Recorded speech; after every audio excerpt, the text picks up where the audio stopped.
اللهم صل على سيدنا ومولانا محمد وعلى سيدنا علي وسيدتنا فاطمة وسيدتنا زينب وسيدنا حسن وسيدنا حسين. اعوذ باللہ من الشیطان الرجیم. بسم اللہ الرحمن الرحیم. الحمد للہ رب العالمین والصلاة والسلام علی اشرف الانبیاء والمرسلین واہل بیتہ الطیبین الطاہرین المعصومین. اما بعد. سورہ مبارکہ آل عمران آیت نمبر 9 سے آیت نمبر 15 9 to 15.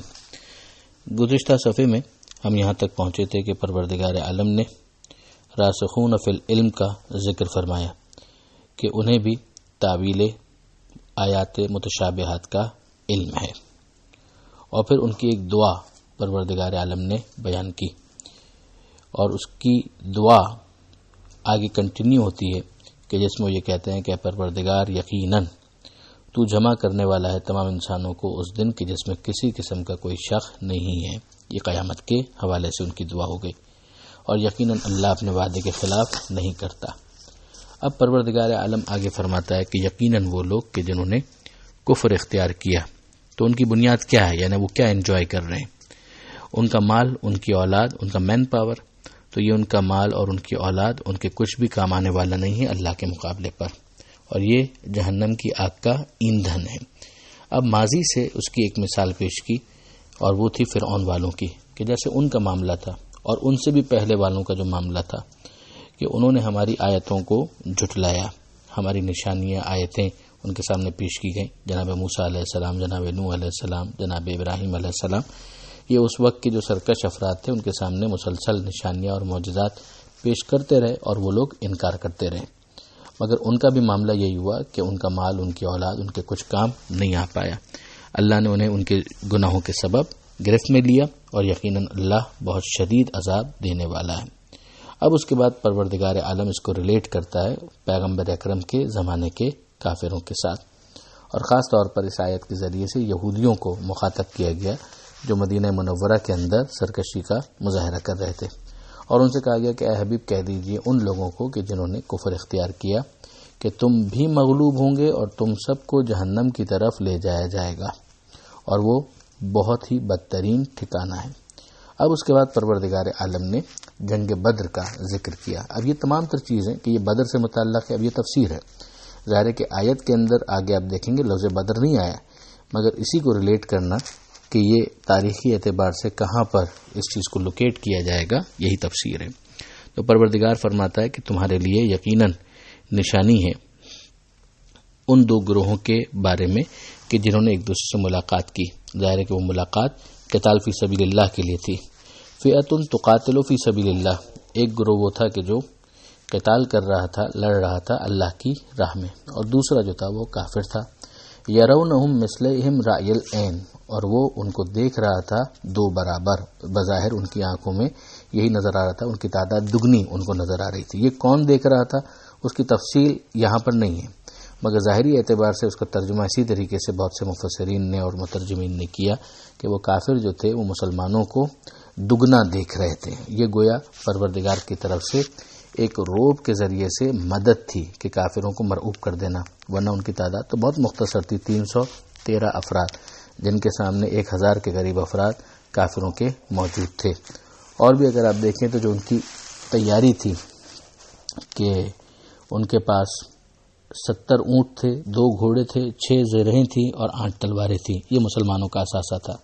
اور دوسری طرف اگر ان فوجوں کو دیکھیں کہ جو دشمن کی تھی تو ابھی میں نے عرض کیا 1000 کے قریب تو افراد تھے، اور اس کے پاس کافی اسلحہ تھا، 100 کے قریب گھوڑے تھے.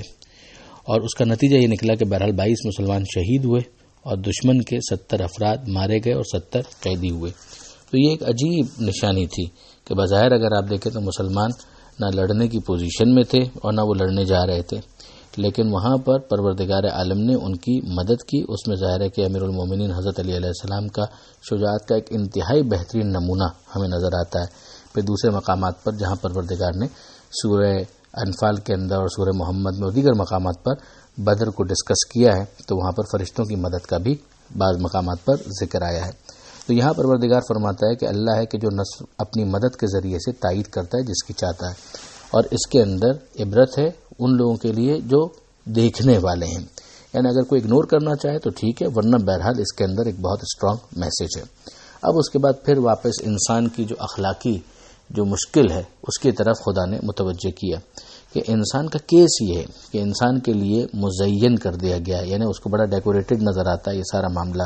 حب الشہوات، یہ خواہشات شہوات دنیا کی جو ہیں وہ اس کے لیے مزین ہیں، اس کو بہت اچھی لگتی ہے، اپیل کرتی ہیں۔ اور اس کے اندر کیا چیزیں سر فہرست ہیں؟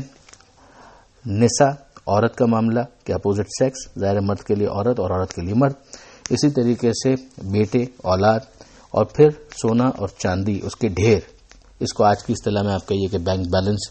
اسی طریقے سے ممتاز گھوڑے ہوں اور اچھی نسل کے اور بڑے ڈسٹنگوشڈ انداز کے۔ تو آج بھی اگر آپ گاؤں کی زندگی میں دیکھیں تو وہاں پر یہ مویشی کا ہونا اور گھوڑوں کا ہونا ایک اسٹیٹ آف پرائیڈ ہے کسی کے لیے۔ اسی طریقے سے دوسرے جو مویشی ہیں کیٹل وغیرہ کہ جس کے اندر گائیں، بھینس، بکریاں، یہ سب کی سب، اور پھر کھیتیاں والحرث۔ اچھا، اب اس کے اندر آپ اگر مزید وسعت دیں تو مثلا مختلف انداز کی جو جدید سواریاں ہیں کہ گاڑی کیسی کس کے پاس ہے، موٹر سائیکل کس کے پاس کیسی ہے، کون کس طرح کی پلین کے اندر سفر کرتا ہے اور کون سی بزنس کلاس کے اندر سفر کرنے والا، یہ ساری چیزیں انسان کے لیے مزین کر دی گئی ہیں۔ ذالک متاع الحیات الدنیا، یہ دنیا کی زندگی کا سامان ہے، یعنی ایسا نہیں ہے کہ پروردگار عالم نے اس کو ڈسون کر دیا کہ نہیں ایک انسان کو یہ اچھا نہیں لگتا ہے۔ اب اس کو وہ یوز کیسے کرتا ہے یہ امپورٹنٹ ہے، یعنی اس کی وجہ سے اگر اس کا دماغ خراب ہو جائے، مغرور ہو رہا ہے، متکبر ہو جائے تو اس سے زیادہ افسوس کی بات کچھ نہیں ہے۔ اور اگر انہی چیزوں کو وہ صحیح طرح سے استعمال کریں تو یہ تو جنت کمانے کا ایک بہت ہی اچھا راستہ ہے، مگر یہ اسی صورت میں کہ جب انسان اپنی سوچ کے اندر ایک ڈسپلن پیدا کرے اور آخرت کا یقین رکھتے ہوئے خدا کی رضا کے لیے کوشش کرے، ورنہ تو وہ اسی دنیا کے اوپر اگر راضی ہو گیا تو یہ اس کے لیے وبال بنے گا۔ تو اب یہاں پر پروردگار عالم نے پہلے تو اجمالاً کہا کہ اللہ ہی کے پاس ہے حسن المآب، بہترین انجام، اور اس کے بعد فرمایا کہ اے حبیب ان سے کہیے کہ کیا میں تمہیں ان سے بہتر چیزیں بتاؤں، یعنی یہ بھی تو خدا ہی کی طرف سے ہے نا کہ یہ کس نے ان بلٹ انسان کی فطرت کے اندر ان چیزوں کے لیے اپیل پیدا کر دی؟ خدا نے۔ تو اب خدا اس کے ذریعے تمہاری آزمائش چاہتا ہے اور چاہتا ہے کہ تم اس کو یوز کر کے ایک بہتر چیز کو حاصل کرو، اور وہ کیا ہے؟ للذین اتقوا، وہ کہ جنہوں نے تقوی اختیار کیا۔ اب یہ تقوی اسی سیلف ڈسپلن کا نام ہے، اس کنٹرول کا نام ہے کہ جس کے نتیجے میں انسان ان چیزوں کو اگر وہ اس کے پاس ہیں تو صحیح استعمال کر کے آخرت کے فوائد کو حاصل کر سکتا ہے۔ تو ارشاد ہوا کہ حبیب کہیے للذین اتقوا، وہ کہ جنہوں نے تقوی اختیار کیا ان کے رب کے پاس ان کے لیے ہے جنات تجری من تحتها الانہار، جنت کی نعمتیں جس پہ وہ ہمیشہ رہیں گے، اور ازواج مطہرات، پاک و پاکیزہ بیویاں، جوڑے، اور اللہ کی رضا، رضوان من اللہ واللہ بصیر بالعباد، اللہ اپنے بندوں کے حالات سے خوب باخبر ہے۔ بہت اچھا تقابل بعض علماء نے اور مفسرین نے کیا کہ ایک ہے جنت کی نعمت اور ایک ہے اللہ کی رضا، ان کے درمیان بھی فرق ہے۔ اگر آپ دنیا کی نعمت سے شروع کریں تو دنیا کی نعمت، اس سے بالاتر جنت کی نعمت، اور اس سے بالاتر رضائے پروردگار۔ تو اگر ایک انسان جنت کی نعمت کو حاصل کرنے کے لیے بھی دنیا کی نعمتوں کو استعمال کیے تو ایک اچھی انویسٹمنٹ ہو گئی، مگر وہ جو خاصان خدا ہیں وہ تو پھر جنت کی نعمت کو بھی ٹارگٹ نہیں کرتے، بلکہ ان کے ٹارگٹ ہوتا ہے مرضی پروردگار، اور جنت تو خود بخود حاصل ہو جائے گی، مگر ان کا ٹارگٹ ہوتا ہے رضوان پروردگار، جو دوسرے مقام پر خدا نے فرمایا کہ رضوان من اللہ اکبر، کہ اللہ کی رضا اگر کسی کو حاصل ہو جائے تو یہ سب سے بہتر ہے اور سب سے بڑھ کر ہے۔ پروردگار عالم سے دعا ہے قرآن مجید سمجھنے اور اس پر عمل کرنے کی توفیق عطا فرما، اور وارث قرآن امام زمانہ کے ظہور میں تعجیل فرما۔ وآخر دعوانا ان الحمدللہ رب العالمین، والسلام علیکم ورحمۃ اللہ وبرکاتہ۔